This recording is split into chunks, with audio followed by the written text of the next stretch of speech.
say how thankful I am actually for Esther actually being willing to communicate your teachings to all of us. She's having the best time in the room.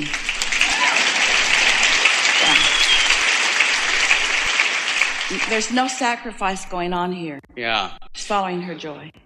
And I appreciate that because actually I misunderstood that a lot when I was younger. And I am actually had some beautiful creations lately, honestly, truthfully, of negative momentum finally coming to a space. Good things come out of all things. Yes, and I really, truly, I guess I'm here to ask how I did divorce from my inner being, actually. Well, you can't really, because your inner being never gives up on you.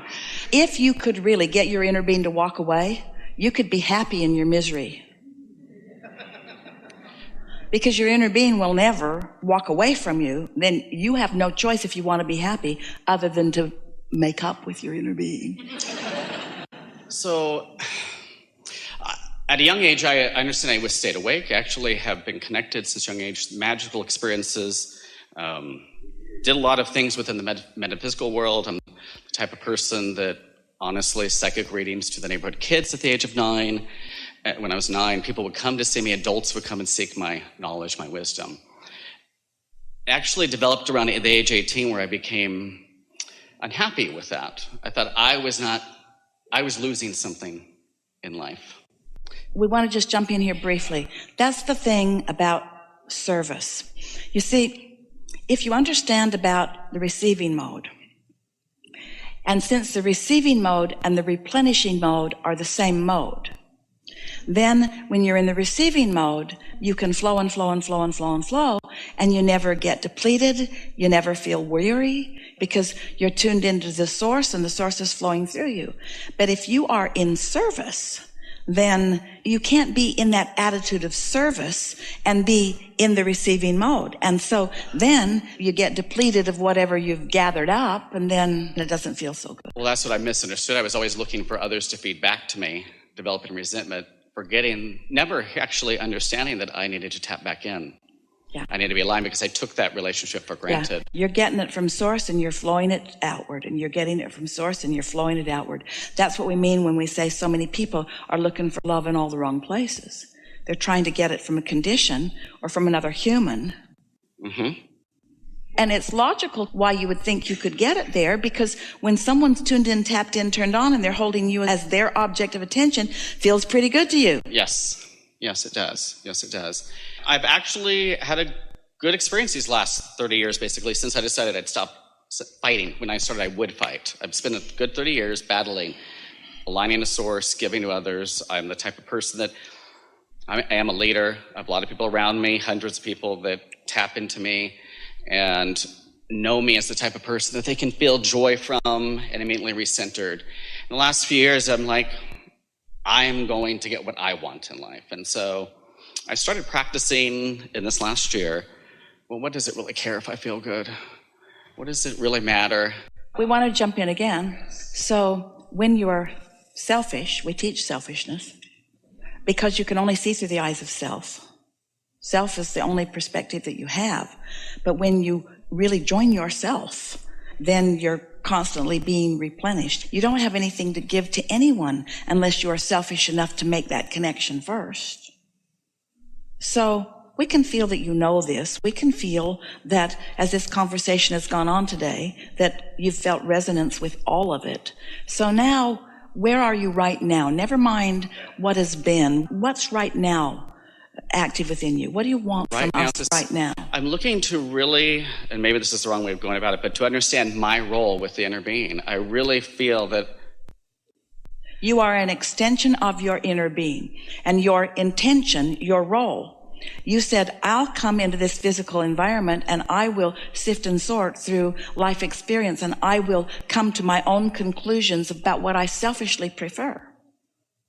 And your inner being said, and we will remain non-physically focused. And when you come up with something you want, if it resonates with the trueness of that which we all are, we will give our undivided attention to this new amendment that you have found through the power of your new life.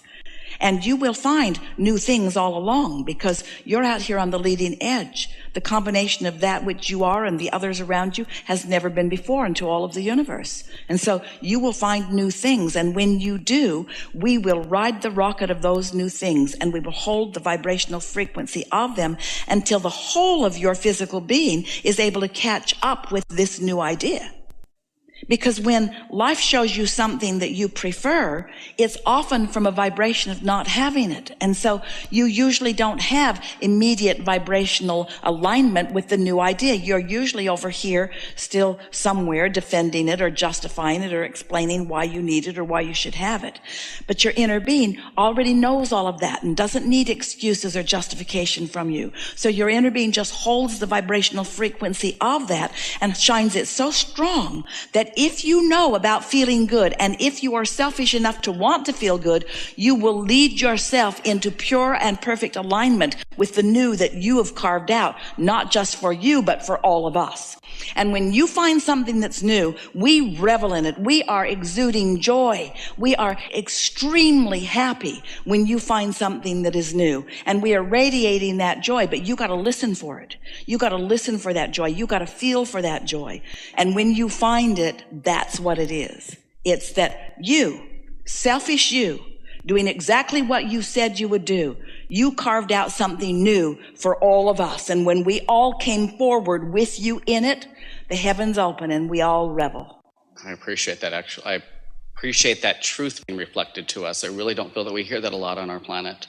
You see, humans are focused upon manifestations that have happened. And that causes you to become shortage consciousness beings, because you say, here it is, and now we've got to divide it all up. You're not thinking about what's becoming. You're not thinking about the never-ending infinite energy that is creating more. You're looking at the manifestation and you're wanting to divide all the manifestations up. So you become shortage consciousness oriented, which deprives you of your connection, which then and then and then and then. Yeah. We're at a space like I am now.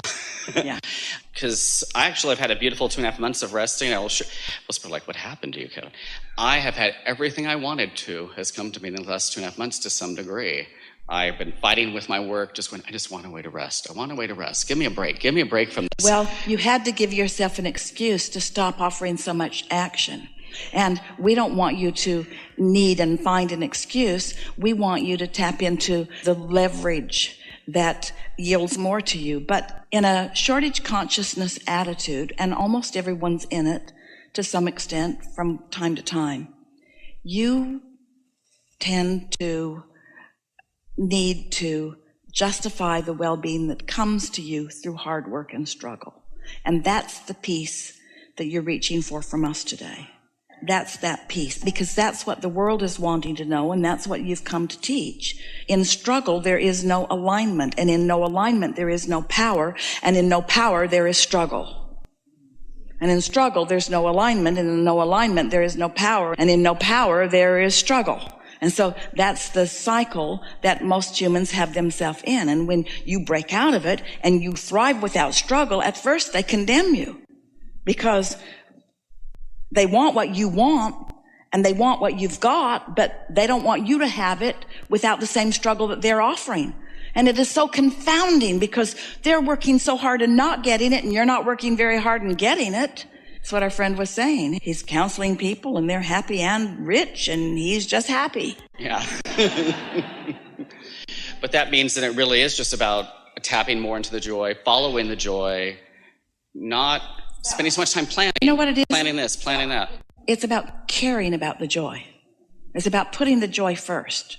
It's about, Joseph Campbell called it following your bliss. And we think, oh, following your bliss means get into the receiving mode and follow the impulses. That is what following your bliss is. But most humans translate that into being lazy and being irresponsible and not doing what you're supposed to do. And it is a little difficult in the middle of a life that already is like you've got a tiger by the tail. It's not easy to disengage from all that action. That's why you have to break yourself a little in order to justify slowing, in order to slow yourself down. The moment the accident happened, pretty much, it was like my being crashed together, not dissected. I was fully present. in that moment. And since that moment, I've continued to be returning to myself, spending time meditating, resting. Weird experience, wonderful magical experiences to me, Here's something really worth talking about. We want to break this to you gently. You talk too much to each other. You communicate too much. You do not allow yourself even a chance of hearing your inner being. The other day, Esther had been doing this and doing this and doing this. She had family visiting, and they were wanting to fill every moment with something really, really fun, and did. And when Esther left them at the airport, as she was driving away, her hand started doing this, and she knew it was Jerry. And Jerry was saying, alone at last, alone at last, alone at last, alone at last, alone at last. In other words, finally an opportunity to get into your own thoughts. Finally an opportunity to renew yourself completely. Finally an opportunity to be all that you are. Not reflected back by someone else, but all that you are. Tuning in and then flowing out to them. Not waiting for their reflection to know who you are. So much communication. She watched the children and the adults around the tables, everyone with their phone, Snapchatting, Instagramming, emailing, texting, and no one listening to their inner being, listening to each other. We're talking about the world, not just Esther's family. We're talking about the world at large, so desperate for communication with one another that you can't take the time to hear what your inner being is telling you about all of that, you see. If we were standing in your physical shoes, we would detach from time to time. Most of the time. We'd put that phone on airplane mode. And then we'd check in every hour or so and see what's going on.